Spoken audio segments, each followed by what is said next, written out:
আসসালামু আলাইকুম ওয়া রাহমাতুল্লাহ।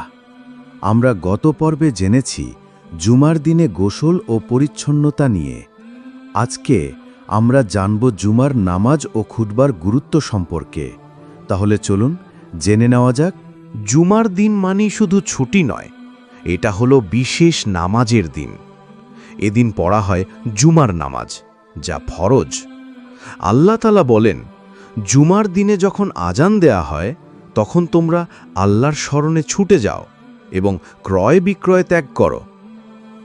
ইমাম সাহেব দেন খুতবা, যেটা মনোযোগ দিয়ে শোনা সুন্নত, আর ফিসফিস বা কথা বলা হারাম।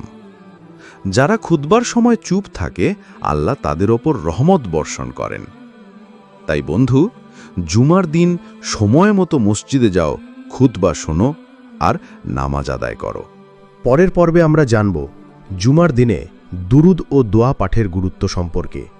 এই জন্য ভিডিওতে একটি লাইক, কমেন্ট, শেয়ার করে পাশে থাকুন।